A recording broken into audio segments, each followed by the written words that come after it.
কুষ্টিয়া সৈয়দ মাসুদ রমি সেতু। আমি সেতুর থ্যাংক ইউ কড়াই নদীর যে মাসুদ রমি সেতু, সেতুর উপরে দাঁড়িয়ে আছি। সেতুটা একটু খেয়াল করুন যে এখানে খানাখন্দ কি রকমের আছে। এই গর্তগুলো সারা হয়েছে 1 মাসও হয় নাই।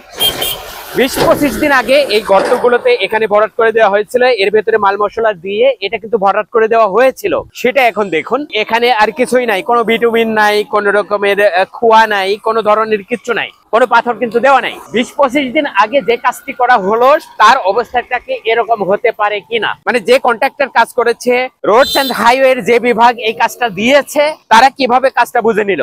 সৈয়দ মাসুদ রমি সেতুর যে গর্ত এবং খানাখন্দ সেগুলো কিন্তু অবিকল আছে। সারাটা সেতু জুড়েই কিন্তু এরকমের ছোট ছোট খানাখন্দ, যানবাহন গুলো কত এদিক সেদিক বাঁকা হয়ে ঘুরে ফিরে তারপরে যাচ্ছে। মাত্র 20-25 দিন আগে যে জিনিসটা তারা সারলো, 2-1 দিনের ভেতরেই, 2-4 দিনের ভেতরেই কিন্তু সেখান থেকে যে ভিটামিন যে কাজগুলো তারা করেছিল সেই কাজগুলো কিন্তু উঠে গেছে, সমস্ত কাজে উঠে গেছে। এই হলো আমাদের সৈয়দ মাসুদ রমি সেতুর যে সংস্কারের কার্যক্রম, সংস্কারের অ্যাক্টিভিটিটা এরকমের। কত টাকার কাজ হয়েছিল জানি না, সমস্ত টাকা উইথড্র করা হয়েছে এটা জানি। তো সেই টাকাগুলো উইথড্র করে তারা কিন্তু তুলে খেয়ে ফেলেছে। এখানে কি মাল মশলা দিল যে 1 সপ্তাহ সেটা গেল না, টিকলো না, এভাবে উঠে আবার সেই পুরনো আগের মতো খানাখন্দ তৈরি হয়ে গেছে। বিষয়টি আপনাদের দেখানোর জন্য আমি এই ভিডিওটা ধারণ করলাম। আমি পশ্চিম প্রান্তে দাঁড়িয়ে আছি, পুরো ব্রিজ জুড়েই কিন্তু একই অবস্থা।